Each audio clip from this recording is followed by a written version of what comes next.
6. We are in chapter 6. And chapter 6 is going to talk about protecting your identity. We shouldn't spend too much time here, and I'm probably going to run through this a bit and let you guys out a little early because I do want you to have time to turn in any outstanding work that you have. Tomorrow is our last day, and you will only have until 11:59 to turn things in, like without exception. That's not a Taylor rule. It's not a career class rule. That is a college rule. There's nothing I can do. I don't even have access to let you in the course after 11:59 tomorrow. So I want to make sure that anything that you owe me, you can get it turned in on time. So I'm going to give you guys a couple of minutes back today. All right. So protecting your identity. What is chapter 6 all about? Well, chapter 6 has everything to do with, and I'm sure you may have heard this before, but identity theft and, and scams. There are employment scams. Unfortunately, I think it's pretty sick that people do that. People are looking for jobs, trying to feed their families, and you're trying to scam them with employment. Like, it really, really annoys me that people do that. But it is a thing. And so we wanted to spend a few minutes just talking to you guys about that. So you don't fall for those scams, hopefully. That's not something that you would have to deal with. But because you're going to be looking for jobs online, there's no other way around it.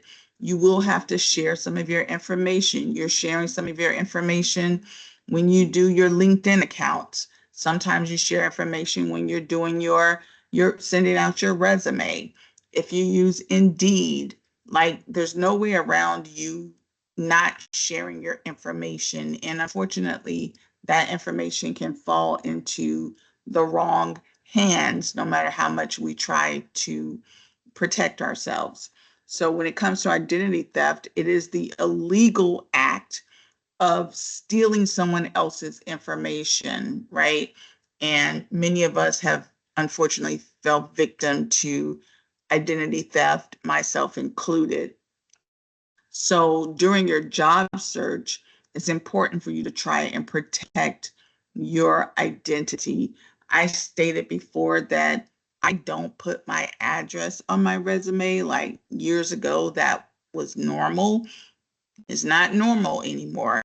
Some people choose to use like Google phone numbers instead of their actual phone numbers on their resumes. Some people don't even put their phone number on their resumes, even though obviously you want the employer or potential employer to reach out to you. You don't want to seem, like you're not, you know, accessible, but at the same time, it's like, how do you protect yourself, right? So you use your discretion, but definitely don't include social security numbers or anything of that nature. Even way, way back in the day, people used to even put their social, can you believe it, on their resumes. We don't do that anymore, for sure. So employment scams. Has anyone ever experienced that? Anyone ever experienced employment? I have. I know I have. I figured it out, as I know it's so unfortunate. I hate to even see any thumbs up on that, but yeah, I kind of figured I was going through an employment scam. Something should have given me an indication when the person was like, "I can only talk to you through this one site." I'm like, "Oh, Cynthia, you're dumb. You should have picked up on that a lot sooner," but I didn't.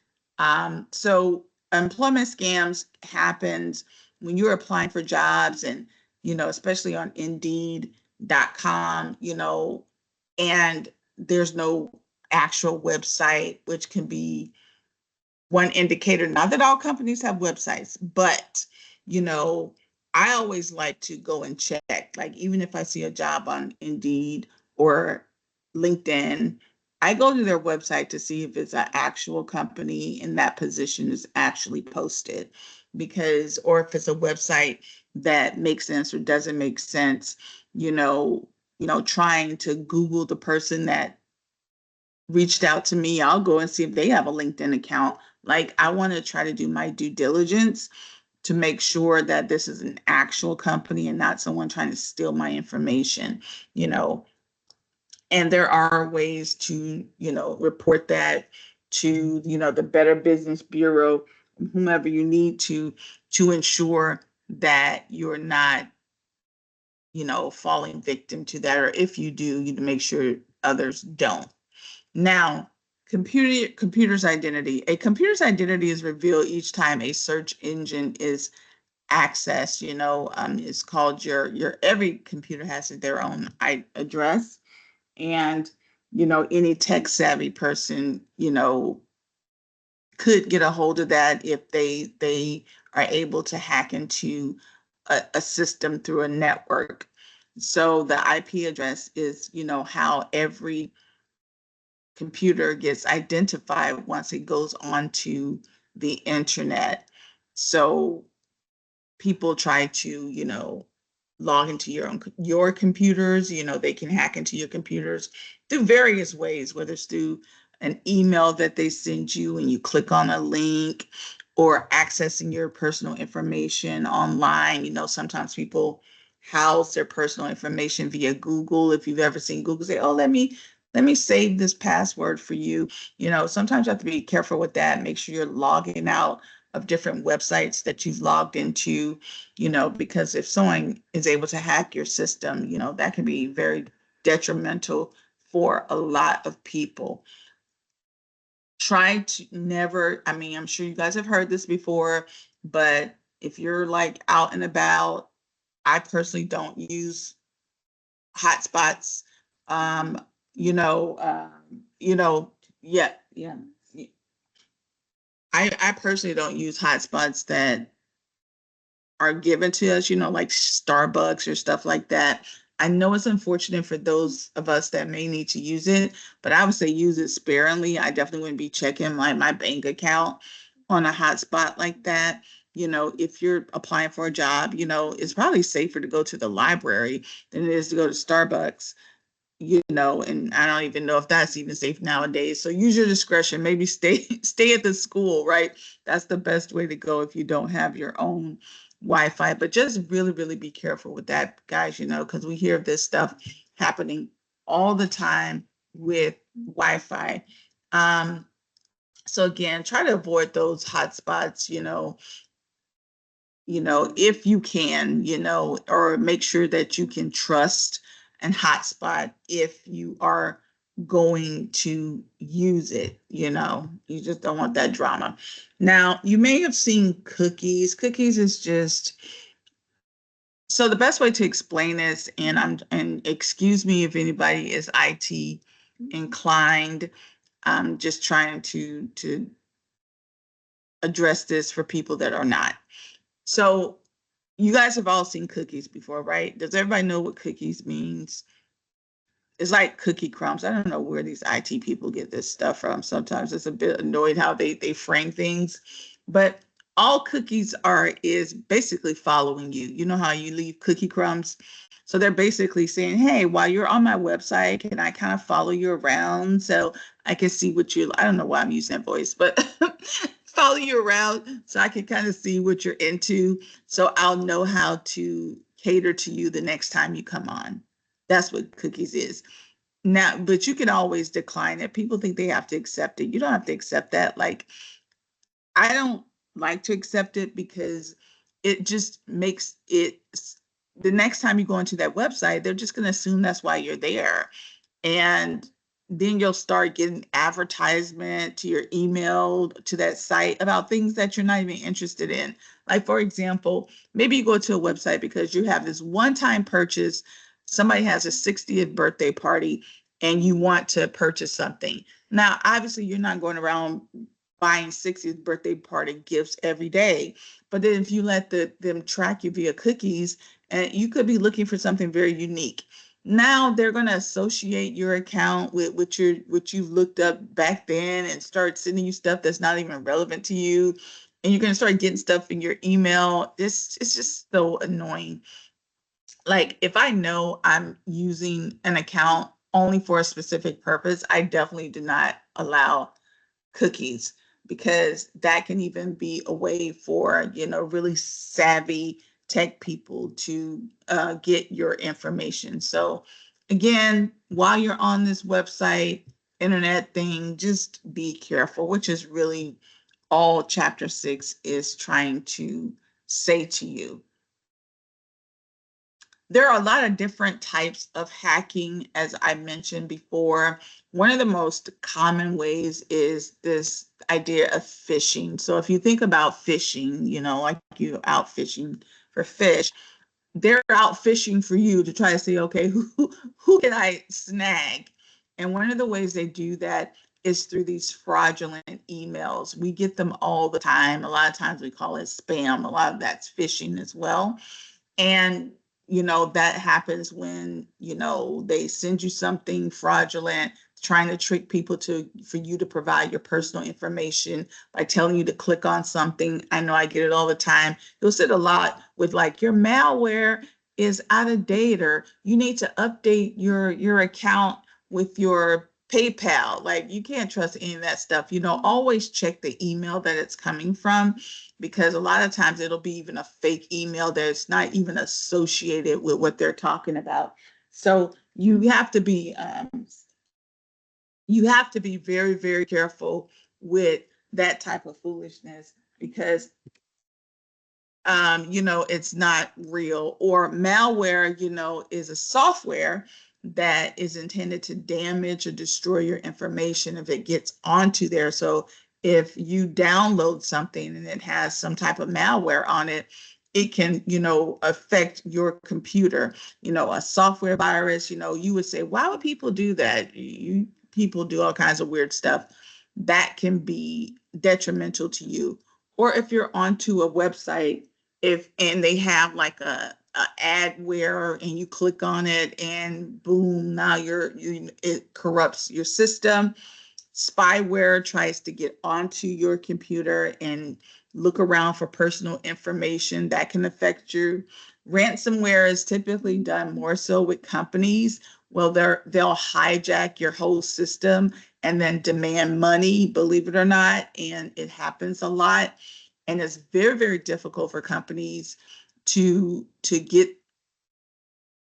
their system unlocked unless they actually pay the ransom.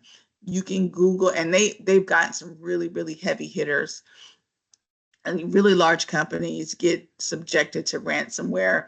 Oh, I wasn't going to say a lot, but they do. And they end up having to pay because they don't have the sophistication to, unlock their systems if they get hit with that ransomware. So it's some really serious stuff. I do have a background in cybersecurity, actually.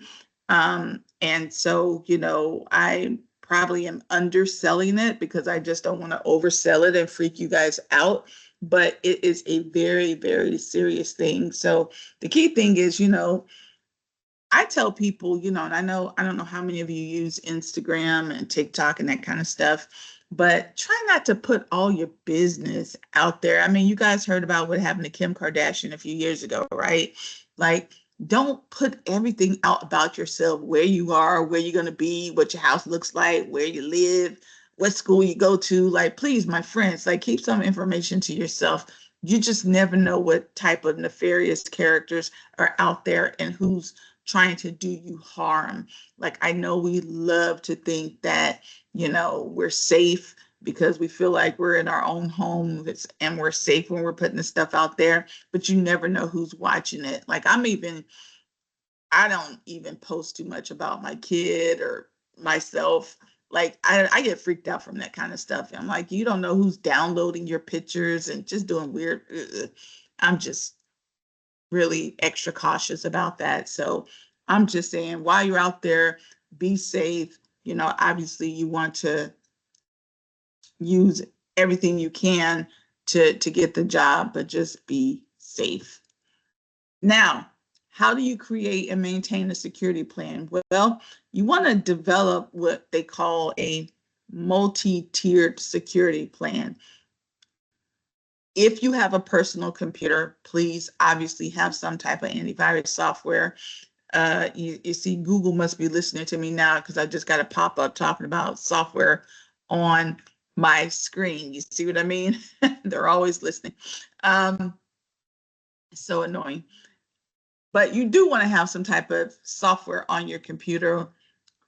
Obviously, you want to have your mobile. A lot of people don't think about having their mobile devices have security systems on it. Really big on securing your passwords. One way I tell people to make sure they have a secure password is if you're going to use, like, I don't know, let's say you're going to use the word welcome in your password. One easy way to make it secure is to like change out all the vowels in a word with some type of symbol. So what I would do if I'm trying to create a really secure password, because it's harder to get to mimic those passwords and to find out what they are, even if a bad person or a nefarious character is using some type of software to hack passwords. If you just change out all the vowels, so welcome has what, 3 or 4 vowels in it, right?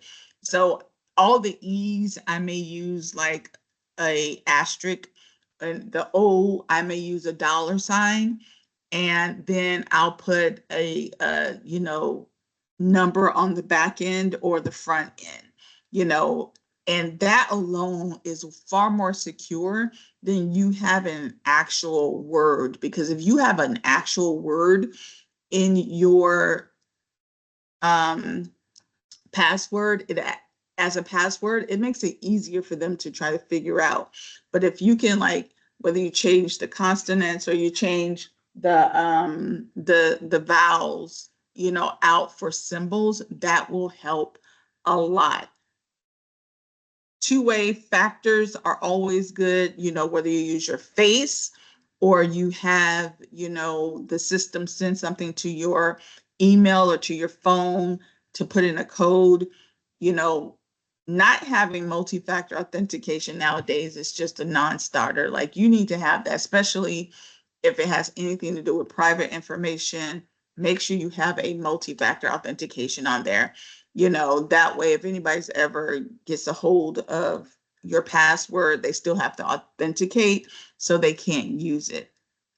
Keep your security settings, to, minimize, especially if you guys have these iPhones, or, I only have an iPhone, so I can't speak to the other ones. But a lot of times when you buy your cell phones and stuff, it comes with these factory defaults, and it's giving, your, I see your hand, Josh. Your Google or Apple or whomever access to stuff on your phone that you don't even know, because they're preset defaults. You got to go into there and reset some of that stuff so they don't have access. Go ahead, Josh. Yes, you have to be careful what state you buy it in too. I actually bought a phone in St. Louis, and on the Illinois side, they're allowed to add an extra phone free of charge, because when you buy a phone, you can get a free phone, and they don't tell you about it. So they add the phone, charge you an extra little bit of money a month, and they actually have a ghost phone that's hooked up to your account. So this is a major thing. Your security plan, your phone, you are 100% correct. Like, the company can actually look into your account and see what you got on your phone and what you're doing on your phone and know your passwords.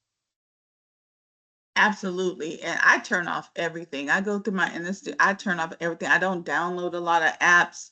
I'm probably a little bit more cautious. I don't even like using WhatsApp, because they can track things there. Again, I don't want to start freaking people out, but just know, like, data is like currency for companies. Think about it. They pay billions of dollars to market to you. And if someone knows what you like and can give them information, and it's not always for bad reasons, let me first say that. But if a company can get data on you and know about you, then they know how to sell you. That's their whole point they're trying to do. Absent bad characters. Companies sometimes, to me, can be bad characters. because what they're really trying to figure out is, let me see what this person likes, let me see what they're into so I can sell them.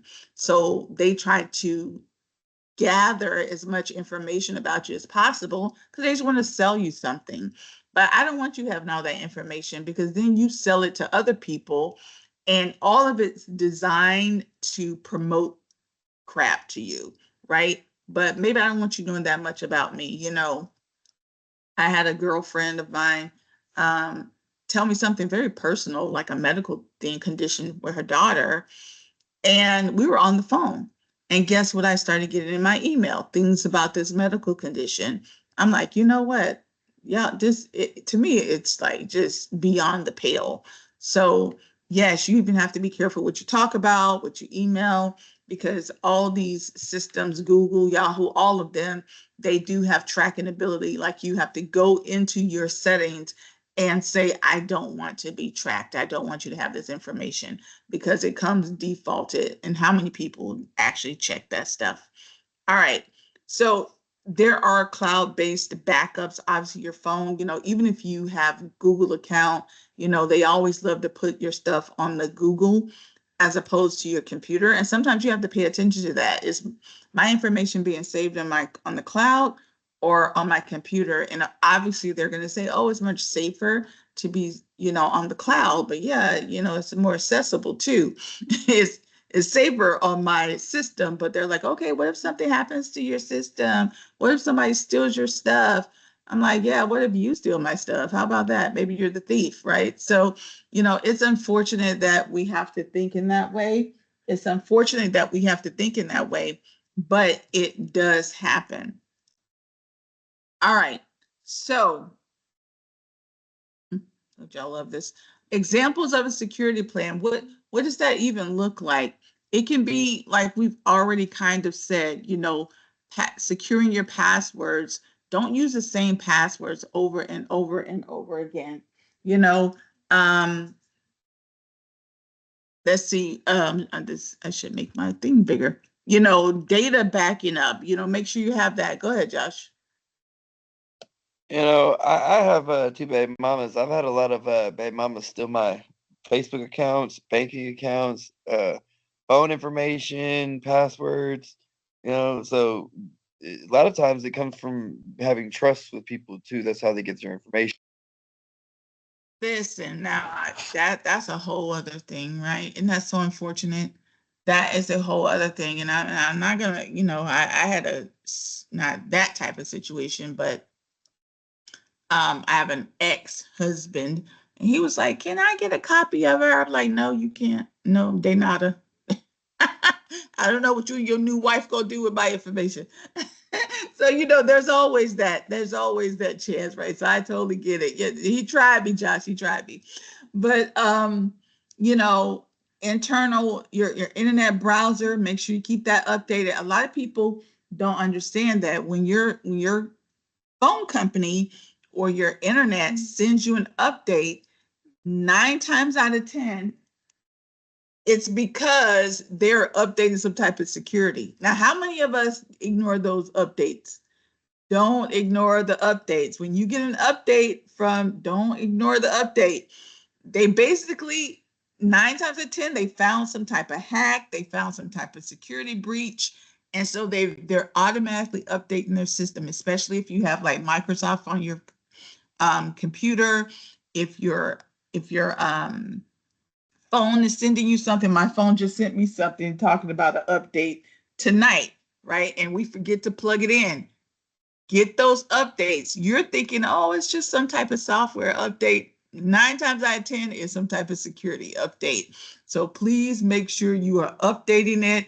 If your computer's telling you, hey, there's an update, click on the button. It takes 2 seconds because most times it has something to do with security.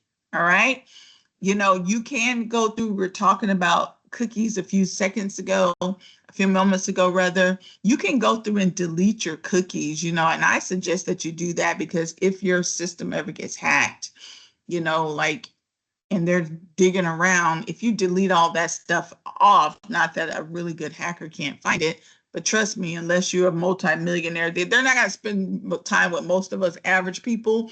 They're not going to dig too hard.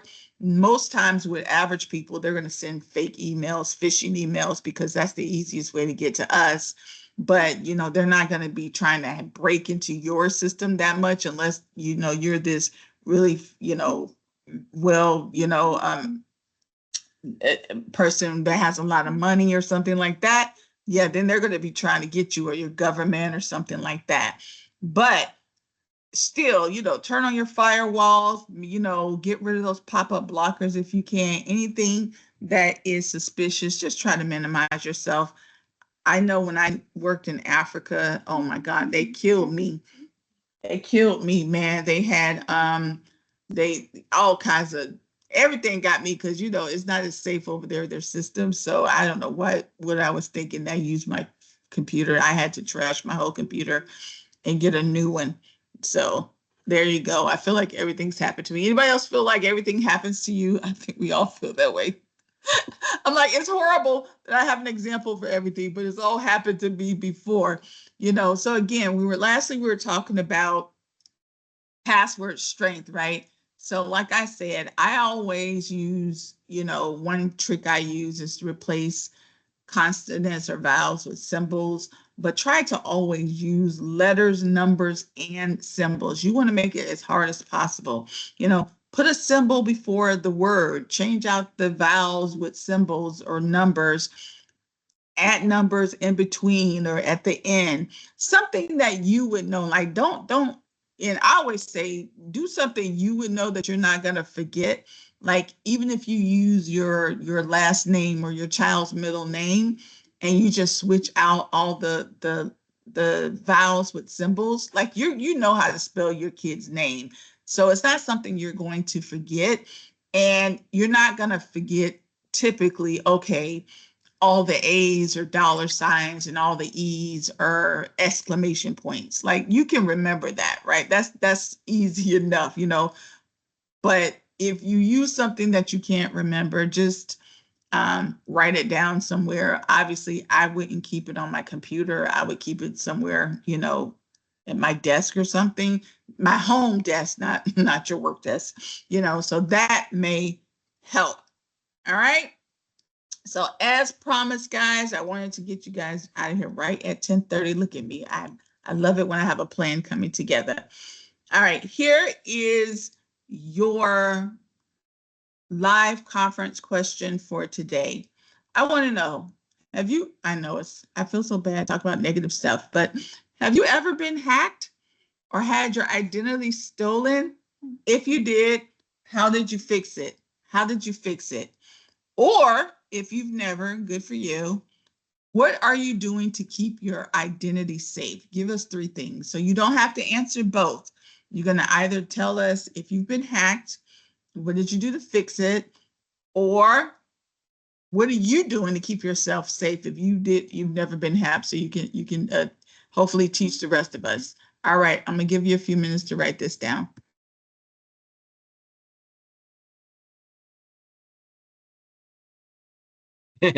Mine's going to be interesting.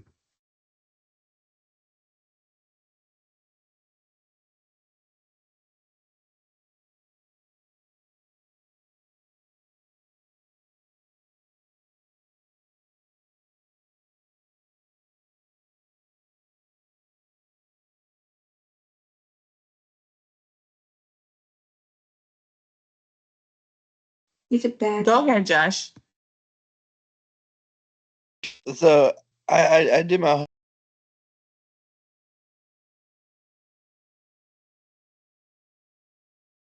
the emotion regulation that we talked about yesterday was something that my when I interviewed my friend, he also brought up. You know what I mean, for the homework today. I thought that was really interesting. I don't know if you're breaking down, I am, but yeah. You say I you thought could it was get interesting? Yeah, I thought it was interesting because we covered emotional regulations, and it Yeah. wound up being something that he talked about yesterday. Oh, funny. And don't you love it when you learn stuff in school and then it actually applies in real life? Yeah, I or mean, it's maybe it's connected just with me. something else. Maybe it's just me, but yeah, I like it because it lets you know that these things actually do exist. All right, I'm going to go ahead and stop the recording since you guys have your live question.